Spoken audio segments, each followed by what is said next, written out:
Welcome everybody to my channel. This is Market Analysis with Aaron Hewins. I'm a former U.S. Army Intel analyst. I'm going to use those same skills to help us make the best financial decisions in order to make our money and put our money to work, really. I appreciate you guys for tuning in. It's been a while. I've been doing a lot of research, been doing a lot of homework, and just trying to give y'all the best value. This is a learning process, and that's the whole part of this channel. Make sure you guys like, subscribe, and comment, share, leave in the comments below. Today we're going to talk about spending habits. We're going to talk about how to increase your income. I've been doing videos on the stock market. I'm going to log in and show you my stock market portfolio. Friday was a bad day. The U.S. economy is, I don't know, it's not necessarily slowing, but it's not growing exponentially either, because we are affected by other economies, and Great Britain and Germany are in quite situations as far as like when it comes to a recession. A recession is 2 consecutive months or 2 consecutive terms of negative GDP loss or something like that. I can look it up. Obviously, I'm always going to provide receipts. I'm never going to talk out of the side of my neck, so that way you guys can make informed decisions. But yeah, the stock market on Friday didn't do so well, but the best thing about that is everything's on sale. That's always the best thing about seeing red. When you see it, like you see it on your phone, you're like, you're like, I'm losing money. But no, not you're not really losing money. The stock just didn't perform that well today. Generally, you know, 3 out of 5, however long, right? We're playing a long game, so that's not something we're necessarily considering about. Okay, so what we're getting today is we're going to be talking about how to make extra money. I have the document here. I always leave my documents available to you guys at the end of YouTube, like in the link. I mean, you can stop this video and go straight to the link right now and just look at what I put. But if you want to hear my explanation on some of these other opportunities or some of the value I'm trying to get, and I generated this response from ChatGPT. I just said, how do I increase my income? Right. I also want to show you guys a quick little video I was watching. Here, let me make sure, because I watch my, you see this right here? Playback speed 1.5. I have gotten to the point, and maybe this is a life hack, if you will, where I will watch videos at 1.5 times the speed, because if I watch it at normal speed, it really seems like it is slow. Like it seems like the video is in slow motion. But that's only because I have basically programmed my mind to consume content at least 1.25 the speed. Even at 1.5 the speed, I still feel like right now it might still be getting to a point where it's like slow or normal, which is kind of good and bad, because that allows me, for this perfect example, if you're watching a 30-minute video, it's going to take you 30 minutes to finish a video. That same video for me will take me, let's see, I'm interested to see, okay, if I watch a video, I watch videos at 1.5 times speed, how long will it take to finish a 30-minute video?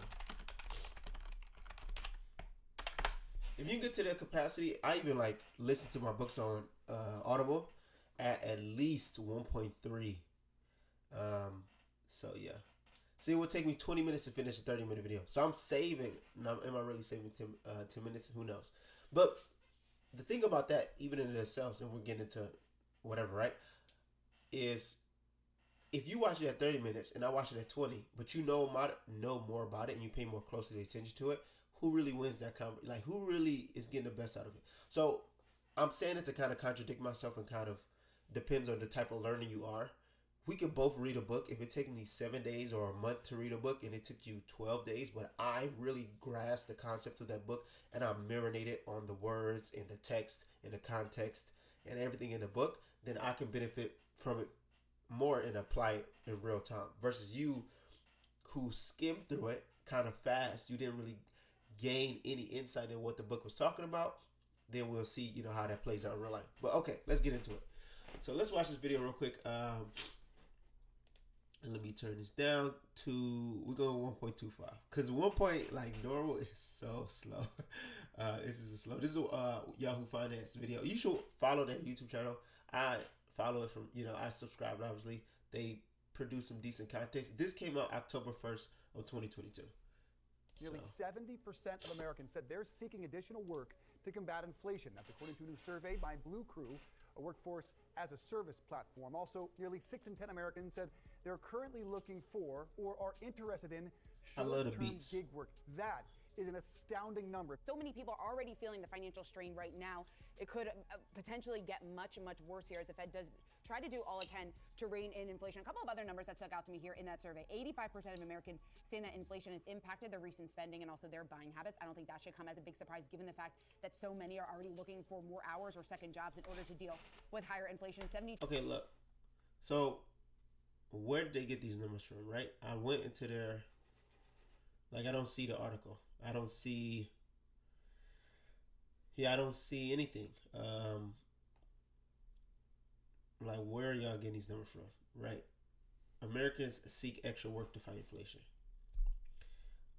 Last time I checked, the unemployment rate in America, which is a very interesting number if you understand, because I looked into this, right? 3.9%. But this is misleading. Why is this misleading? Because the unemployment rate is not everybody who's unemployed. It is only counting. So look this up. So it's right here. Unemployed divided by the labor force. So then I ask myself, what is the labor force? Right? What is the labor force? The labor force, look at this document. There's no way I'm going to read it. It's not that long. It's not that long. But let's look at what is the labor force.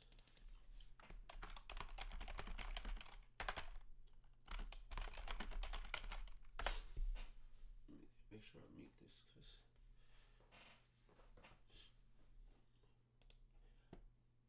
look, it says here OECD. The labor force or currently active population comprises all persons who fulfill their requirements for inclusion among the employed civilian employment. Among the employed, civilian employment plus the armed forces or the unemployed. The employed are defined as those who work for pay or profit for at least 1 hour a week, or who have a job but are temporarily not at work due to injury, leave, or industrial action. There was a better definition I have found about the labor force. Let me see if I can find that. Perfect, right? It says the labor force, total number of people within a given population who are currently employed plus the number of people who are unemployed and actively seeking work. So if the labor force includes people who are employed plus the number of people who are unemployed, and if you calculate that based on the unemployment rate, that doesn't make any sense. Because if you ask me, unemployed means people not getting W-2 wages. And then it's kind of interesting because I don't know if contract work counts as someone that's employed. To me, it should. So hopefully contractors are in there.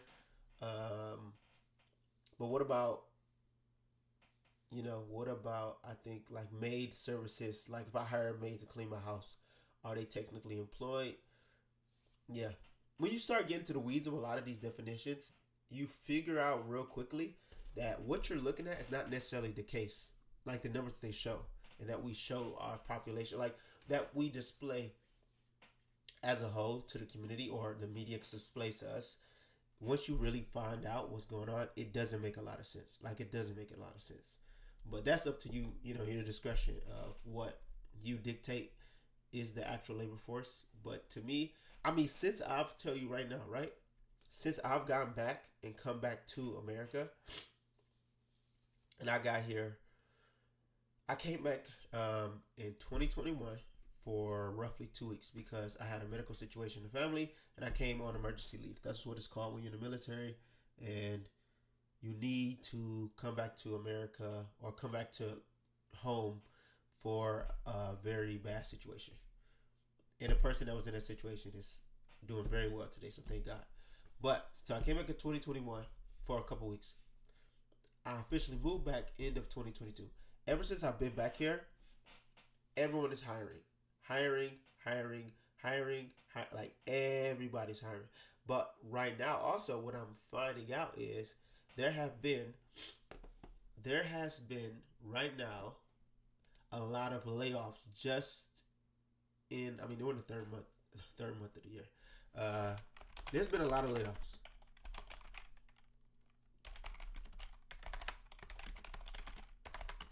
So let's look at that. So it says right here, QuizQZ.com. They say there have been more than 46,000 layoffs in the tech industry in the first 2 months of 2024. And then NerdWallet says 34,000 employees have been laid off. Down here, February 29, 2020, UPS will cut 12,000 jobs. So when the stock market starts to slow down and spending, right, and federal interest rate hikes and all those things, that's all playing to it.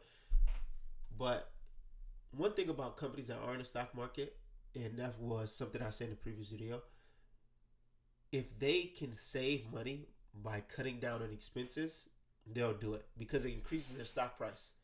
Because obviously, if you let go of 12,000 people, as you know, if the UPS let go of 12,000 people, that increases the value of the company because they have more money on hand because they're not giving the money to those 12,000 people in a W-2 check. So that's just something to consider when you're looking at that. But there's been a good amount of layoffs, mostly coming from the tech side, because as we also know, a lot of companies that are in the stock market, the Magnificent Seven specifically, are doing they're making a lot of the returns you're seeing are from those companies. The rest of the companies are kind of breaking even. They have some good days, they have some bad days, but not really going anywhere. And that's why you want to have a diversified portfolio, is just for the sake of, if you have 50 stocks, out of those 50, let's say 37 of those don't do good well. Let's say 3 to 4 of them do okay. But that last 5 to 6, or however my math could be off for sure, those are the ones that are like, you're definitely seeing more than enough, and they basically make up for the loss of everybody else. So let's get into it. Like I said, make sure you guys like and subscribe. We're going to talk about today how to increase our income. Many of the times, what's happening is some of you that may be listening don't even have money to put into the stock market because you're barely making it, like you're living check to check. You're spending your money fugaciously, whatever that word is. But you're spending money in places where you shouldn't be spending your money. So let's say for the sake of conversation, you're having a hard time finding extra streams of income. I want to go over those streams of income and maybe help you think of other ways to earn some more money, so that way you can invest, you can have some money for later, for you to retire, and you can be in a position, as I always say in this channel, where you can make better choices about your life, who you want to spend your life with, what are you going to do with that time, and where you want to go. Like, that's the overall goal of what I'm pushing here, is how do I put more power back in the hands of those who are listening to this channel? Like, how do I make, through my own experience, right? How can we figure out a way in America where everyone wins, right? In the land of the free, in the land of opportunity, in capitalism on steroids. As a capitalist myself, how is it that we can make sure that everyone kind of gets a piece of the pie if they make really good decisions with their finances? Is that somewhat a possibility? And I believe it can be a possibility if you take coordinated and strategic approaches to your finances and how you make money. So the first recommendation, it says to pursue a raise or promotion leveraging another job offer. I'll put that in there. And I'm going to tell you a story. Pursuing a raise or promotion, I think you should do this every 6 months to a year. I have been with the company I'm with for over 6 months, but I'm an intern. But I just got some good news that I can't get a raise, so I'm definitely going to do that. But you need to have validation that you are of value to even ask for something. Because it's like, if you have a son or a daughter and they say, I want a new toy or I want a new game, you're going to think, why should I give you that? And if they say, I should get it because I have A's, because I go to school on time, because I do my chores. Then it's like they're already convinced you. They've already earned, like their value has already increased. So it's easy to say, you know what, you're right. You do deserve a new toy based on the facts that you just displayed. And they're coming prepared to that conversation. That's a smart kid. Take the same principle, take that same scenario, now apply it to your job. If you go to your manager or your supervisor or whoever, and you say, I have worked at this company since X. I have not missed a day of work. I always add shifts or I do overtime, and I have very good reviews. I work well with the team, and I've increased, or whatever numbers you can look at, right? You want to do your homework and understand who you are as a person. Then you have the ability to leverage yourself and say, I have increased the value and productivity of this team. I deserve a raise or promotion.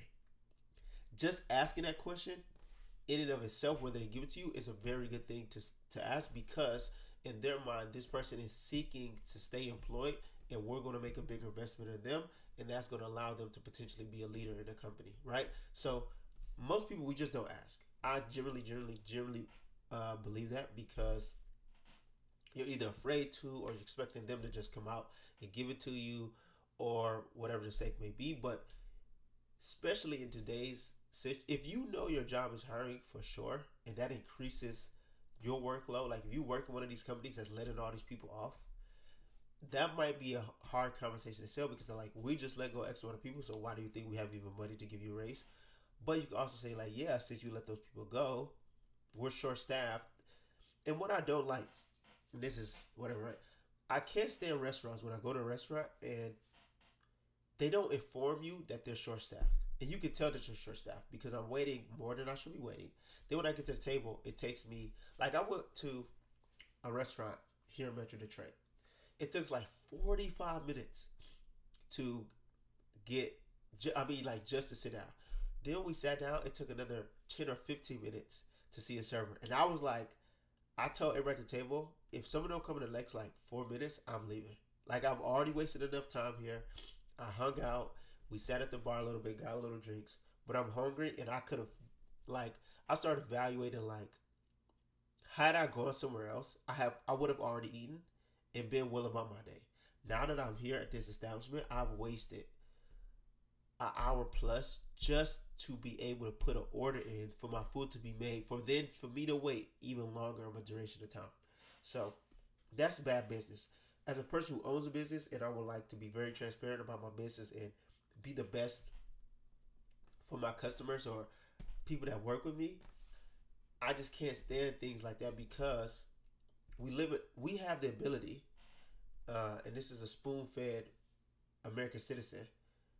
There are so many restaurants out there with better quality. Like, I can easily leave your establishment and go to someone else's establishment. Like, that's the thing, right? I have the option and the choice. So when it comes to understanding that, and to put it back in this situation, of this is, you need to be able to sell yourself and show the value that you bring to the table for that company or for that job, for them to validate that they need to give you their raise. Like I said, if they are short-staffed and you're doing a lot of work, and you are doing work that isn't even required or like responsibilities under your job description, then you need to be compensated for that. So that's always a viable solution, and that allows, right, for you to not even have to go everywhere else and start, skipping and leaving your job and start to, interview at other places. Rather, you just stay where you're at if you like it and just ask for a raise. The second part of that is leveraging the job offer, which is something that happened to my friend. She had been with a company for, I think, 6 months to a year. She was an intern. She had been advocating that she wanted to be a full-time person, like a full-time employee, right? They never offered it to her. They never offered her the full-time employment. And she had been saying for a while, hey, I want to be a full-time person. She knows the company. She has done all the hope. Like, she just knows the job very, very well. Not until she goes, looks for other opportunities elsewhere, gets an offer at a price point, comes back to them, and she called me and she said, what would you do? I would say, go back to them, tell them you got the offer, and see if they give you a counter offer. And that's how she leveraged that job offer that they had, and she ended up staying where she was at for the sake of the story, right? So let's say one job, she went, they offered her $30K salary. She came back to them and said, hey, I have a job for $30K. I'm going to leave because I want to be full time, and that's what they're offering over there. Her job that she was already as an intern said, you know what? Don't even worry about it. We're going to give you full time, and we're going to give you 35. She had to go through all the rope a dope just for her establishment in the organization she is to give her a full time job. And sometimes that's what it takes, right? They don't understand the value of you until you are willing to go outside and leave, and you are willing to risk that opportunity. And that's something that, like, as long as it took to happen, it finally happened for her because she was willing to go outside of her job and go somewhere else, and then come back and communicate with them. Don't be so quick to put in your 2 weeks and accept the offer that someone gives you. Be transparent, because it will always be on the table. If you go and do what she did and you come back to your manager and say, hey, look, I got an offer for X amount of dollars full time, they can say, hey, you know what, that's great. Boom, bada bing, bada boom. So you don't know, you automatically, you know, you don't need to be there. Like, they already basically said, hey, look, we're willing, and this is what you have to understand from a business standpoint. It costs more money for them to hire some. They first have to interview and put out in a market that they need someone else to replace you, which takes time. Then once they get a list of qualified people, which takes time, they have to interview those people, which takes more time. Then once they interview these people, they have to find out if they like them, and they have to go through a whole background process, which takes more time. Then once they go through the background process, they have to do all the paperwork to get into the organization, sign a bunch of documents, do whatever they need. You all have been through this jobby stuff. That takes more time.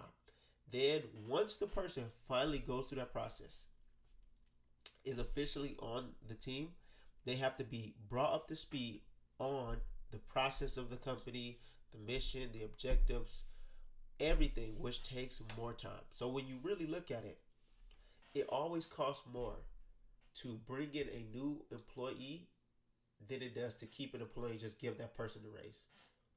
Because you already are there.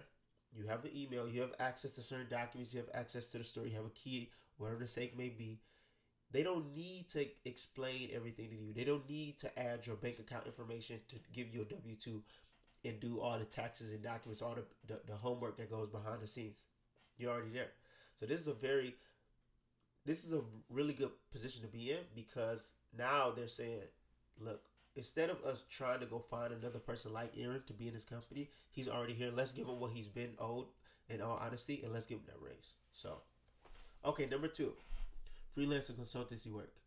This is, when I read this, this is maybe going door to door and offering your services for cleaning. I actually met a guy who I used to go to high school with at my gym, and he is on one of these apps. And what he does is he actually dog sits, like dog walks, cleans, he does house cleaning, all types of stuff, right? So it's a simple, I think they have these apps out here where you simply go to the app, put in your information, probably need to do like some type of background check, and you go in there and you just offer your services, and people can just task you to do work regarding, maybe I don't like to clean my backyard, but you are really good cleaning backyards, then hey, you're high, right? You are my guy, and I'd rather pay you that $30-$40 an hour versus me going out there and destroying my yard trying to figure it out. So this is a very great solution. I always recommend doing this. I used to do freelance work in California. I used to do, in the sake of, after working my 2 W-2 jobs, I used to go help my buddy sell cars on the side, and I would go with him. We would drive out to the car, pick the car up, buy it from the guy, whoever, and drive it back to whatever location. And it could be like we would drive an hour out, or I even one time with him vacuum cars at an apartment complex, because he was starting his own like mobile car cleaning service, which is a really good industry, I think, for sure, in California. So, and this was like extra ways of me to bring in, $40, $50, $60 because I needed it. But I needed it because I was just bad with my money, because in all honesty, from those 2 W-2 jobs, plus I got commission for those jobs on top of it, I was making enough to, for sure, not have to do a side gig. I was making enough. If I was smart, if I had the same mentality I did now, back when I was at that age then, completely different situation. But that's how life goes. You don't know until you know, and you learn through the process. And that's what we're doing here. That's what I want for you guys is I don't want you to be in the situations I was in or you see other people around you being in because you've been ill-informed, or not even that. You're not even taking the advice that we're giving you. Like, I'm really giving you free content or whatever you like, however you want to use this stuff. But many times we've heard, save your money, put it aside, grow it. But no one's showing us how to do that. Rather, or some of us sometimes, a lot of times too, is you don't hear it frequently enough because you live in such a consumer economy where we say spend, save, right? I tell you to spend 10 times, but I'll tell you to save 2 times. And then when you look at it, how many, like, you won't end up saving at all because you rarely hear that term about saving your money. You rarely hear even the term about how to grow your money. How many commercials and how many banks and how many financial institutions or people you know tell you how to grow your money? Like, where's that course at? How to grow your money by, the next 10 years, 15 years, 20 years. Rarely are we having that conversation. But we always will show you the house we just bought, the cars we bought, the trips we going on, the chain I just bought. I'm always going to show you the most flashy, the new designer stuff. I'm going to show you my car collection, my shoes collection. I'm always going to show you what I'm spending my money on, but not where my money is going to help me grow the money. So next one is invest in the stock market or real estate. This is a very great option. And I'm still going to show you guys. I forgot, but it just reminded me, right? To show you guys my portfolio. This is a great option because, as I was saying, it doesn't cost anything to get a stock market. It costs like $5, $10, $20. You can get in today, tomorrow, yesterday, whatever. There's the barrier to entry to get into the stock market is so low. It doesn't take a lot. Now, real estate, completely different situation. Because in real estate, you have to buy a house. First, you got to apply for the loan if you have enough for the down payment, right? Because generally, how it works is most of us don't have $200, $300, $400, $500,000 sitting in our account waiting for a house. Most people don't even have 10% of that in account. So let's say you want to buy a house for $100K. You need to go to the bank and ask for that money. They're going to loan you the money. Say, hey, Aaron, you want $100,000? How do I know you're going to pay me this money back? You know what? You seem like a pretty okay guy. You make 60 grand a year. You don't have that much debt. You got some student debt. I'll give you the 100K. Then I'm going to take the 100K and I put down my little, 10% down, $10,000, right? But that's a process. Like, I have to go to the bank and ask them to basically loan me the money to then buy the house. And then I end up just paying the bank off later. So the bank gives you the money to buy the house. You buy the house. Now you owe the bank because they fronted you the money. It's like, if you want the new pair of Jordans, you come to me saying, I don't have the money to buy these Jordans, Aaron. Can you give me $300? I say, okay, I'll give you $300, but over the next year, you're going to have to pay me $300 plus interest, which probably come to around $450 over a year's time frame. The bank does the same thing, just over 15 or 30 years. And instead of me buying a house at $100,000, in reality, I probably will pay the bank off over however long it takes to pay that off, maybe 130, 140. So they make an extra 30 to 40,000 because they lended me the money at whatever interest rate. So basically, what I'm trying to say is, real estate is a great option. The only thing is, it takes time, and also it depends on what you want to use the real estate asset for. There's commercial real estate, there's residential real estate, there's all types of different real estate markets out there that people don't necessarily consider. When you think of real estate, most time we think of just buying a house to live in. Some people buy houses to rent them out. Some people buy houses for all types of businesses. You can start a business in the house. Very many different things you use real estate, but it is definitely an investment to grow your money. It just takes time because now that you have the house, you have to live there for a certain amount of time to get certain type of incentives, all types of stuff. So number 4, start a side business. This to me kind of is the same as freelance. You don't have to be official side business. You can do something as simple as what they do in the African American community is, I've always seen this throughout my life, even when I was a kid, is sell plates, as in like selling food out of your house, out of your kitchen, to your friends and family members. Because most of us don't like to cook, and we would rather just buy somebody else's food. That's why you see on Friday nights and the weekends, and even throughout the week, some like most people are at restaurants at Olive Garden, you know me, I was gonna say Baskin Robbins, Red Robin, Applebee's, all these places, right? Because they'd rather go out, buy this food, than to go to the store, get all the ingredients, then cook the food, then eat the food, then clean up after that. That's a whole process. And most people just want to skip right to eating and leaving, no work involved. So you can leverage that, and if you can cook, is you can say, hey, I'll meal prep X amount of meals for whoever needs, right, these meals. And I have a very, very, very successful friend of mine who owns a restaurant in Texas and does a catering business. And I think, I'm almost certain, when I first started following him on Instagram, he was doing this very same thing. He was selling chicken plates, steak plates, oxtail, all types of very good food. He would just post it on his Instagram. I'm giving you the best right now. If you can make food, start an Instagram page. Pick 3, items, right? 3 proteins, 3 sides, and you basically say, if you live within a 5 to 10 mile radius, I will even deliver the food to you for free, or you can come to my house. And you just sell a plate for $10 to $15.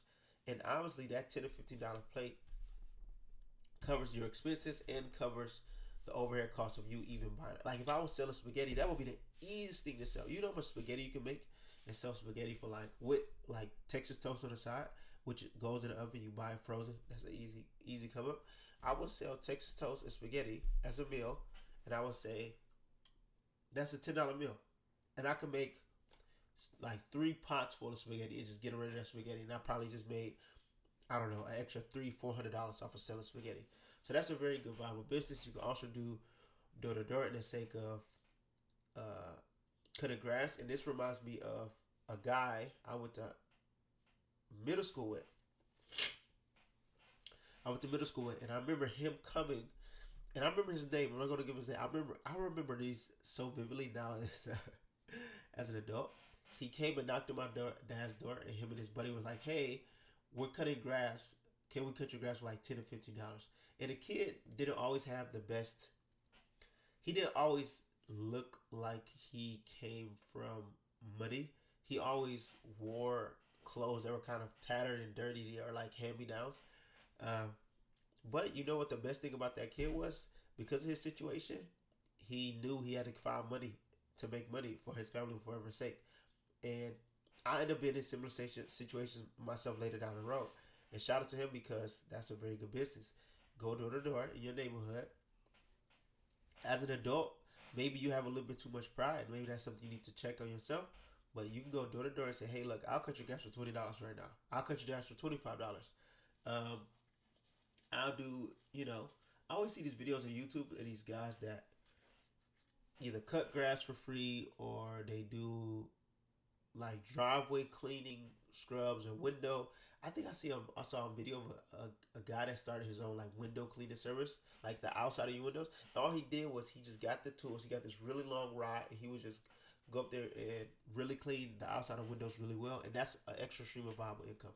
There's all types of stuff that we don't want to do around our houses that we'll hire someone for.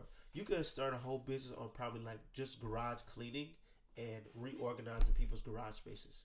Because most people probably haven't opened their garage or used their garage forever. But if you can make the space more tidy and make it more readily available and accessible to them, they'll for sure pay you for it. Okay, number 5, acquire new skills and certifications. This one is kind of aligns with what I was just saying, is going out there. Maybe you don't even have to have new skills. I would say maybe being better at skills you already possess. Some of us are really good at doing hair. Some of us are really good at making food. Some of us are really good at singing. Some of us have a very great voice, which you can use and leverage, as well as being someone that sells your voice online for video games or shows and characters, all types of stuff. You never know what people do with your voice. Some have really pretty hands and really pretty feet, and you can be a hand model or a foot model. Certifications involve you going generally to buy a course, because most people are going to respect courses that you invested in, because it shows that you really cared and you really did your work.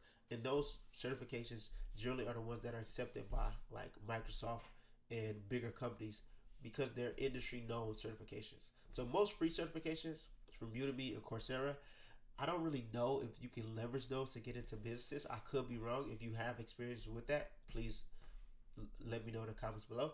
But most certifications I've heard of are CompTIA, GIAC. There are also Microsoft certifications, Amazon certification. Like these are like industry titans. So when you have your name attached to a certification like this, people already know, and they, you know, it already like just that name in itself that you passed, you know, with because you generally you have to go because I got certified as a financial insurance agent and financial representative in the state of California. I had to go to a building and test in a room with just a pencil and a like it was very formalized, it was very standard. It wasn't like I could cheat or anything like that. And I had to hit I think like a 65% or higher. And that allowed me to basically say like I am proficient in this and I have retained the knowledge to pass. And here's my certification to show that I did this thing. So if you want to get a certification, I wouldn't look into free certifications.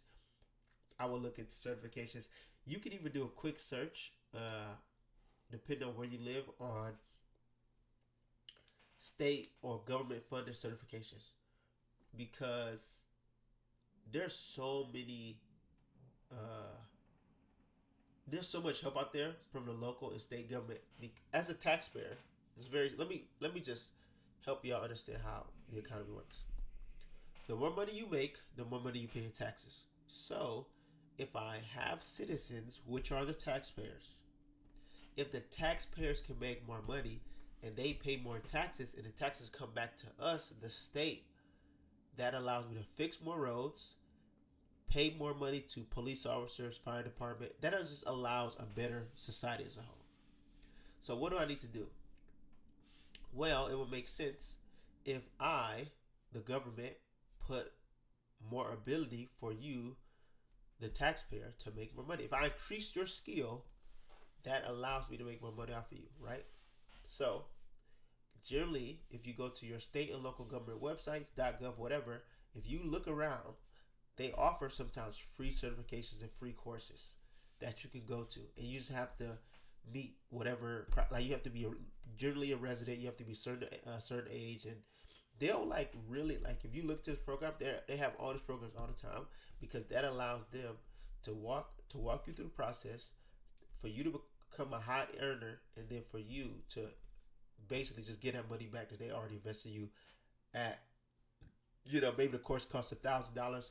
That $1,000 course allows you to make an extra $20,000 a year, and then they get the money off of you, and it goes toward a greater economy. So look into that. The next one goes right into that is apprenticeship. Apprenticeship is generally you going somewhere, and I used to be in culinary school, so this is the best way I can explain it. You can either go through culinary school and become a chef, like a certified chef, through various ways. One of those ways is being an apprentice, which means I would go study under a chef that is really good at his job, and he would say, hey, I'm going to show you my skills, show you how I do things, and basically give you all the game to being the best chef possible. And I would do that for 6 months to a year until I'm finally in a position where I kind of really get it, and he helps me get a job somewhere else, or he keeps me on staff and I work alongside him and I just keep going on, right? But that's generally what that means. There are careers where you can go in, zero knowledge. Generally, that's what it means. You have zero knowledge in this industry. You go into a brand new industry.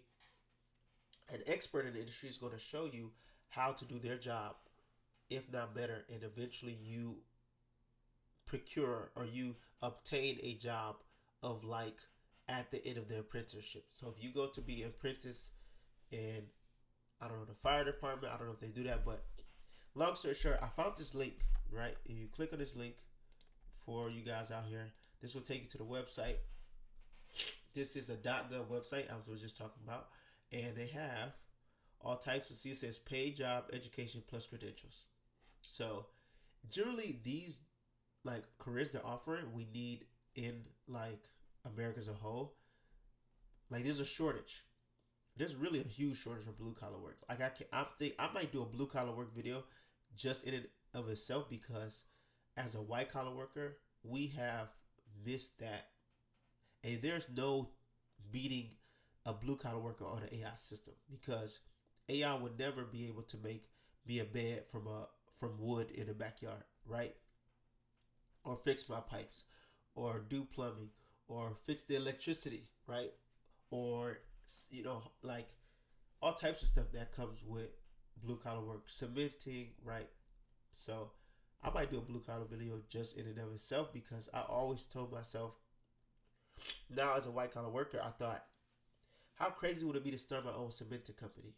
Like, what would that look like? And how much work is out there already, because most people don't want to do the work, or basically we sold it as not a high earner job. And that's what we do. And that's the sad part about it. Because to me, if you look at the math, if you come out of high school, you go straight into a trade school to be HVAC or something, you'll probably be done, I think, in 2 years. I'll go to school for a 4-year degree. I'll have, let's say, $40,000-$50,000 a day. You did your 2-year school over a year, you might have maybe $10,000 in debt. So I have, $40,000 more in debt than you. Then I go into a company as a intern or as a new hire. Maybe I get a $65,000 job salary. You have already been working from the age of 18. Let's say you do a year. Even if you did 20, you already been working from 20 till 25, 30. By time, and you now, just because you started earlier, you have the potential to learn more skills and get more on the job practice. Basically, what I'm trying to say is, when you look at the numbers, the blue collar worker ends up making more money over the long run, if not the same amount of money. Like, it's not like I come out of college, 4-year degree, I'm making $100,000. No, unless you go to Harvard or a top school, that's not where you come out. Generally, if you come out of 4-year, depending on what you got a degree in, matters as well, right? So even if you did engineering, you might come out 67, 75, but that guy who's been doing electric work, probably over time, after he did it for 3-4 years, he might have already started his own electricity company, and now he's his own boss, works his own hours, and has a team of 4 or 5 guys. So when you really look at it, blue collar work, they making more money than you think they are. But we just not selling it like that.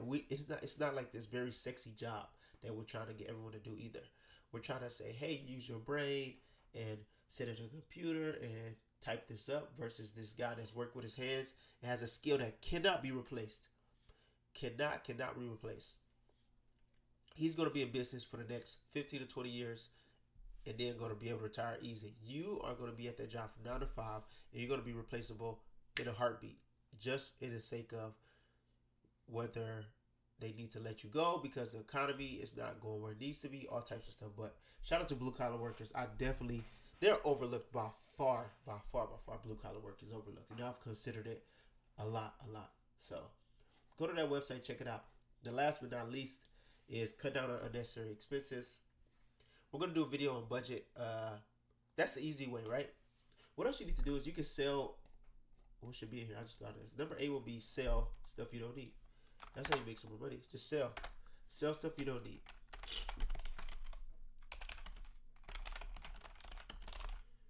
Just get rid of it. There's probably so much stuff in your house, in your garage, that you don't even use, that you've had for a while, that someone else could be using, and that's an easy way to make some money.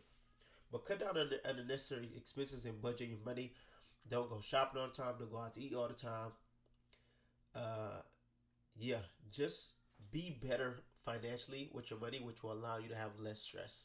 And that's the easy way to do it. So here you are, 8 steps. There's not really much I can link, right? Like, I didn't go anywhere and do much in this video. So let me go to my account. This is before the market opens at 9:30. I'll show you how much money I have in my portfolio. How much money do I have in my portfolio?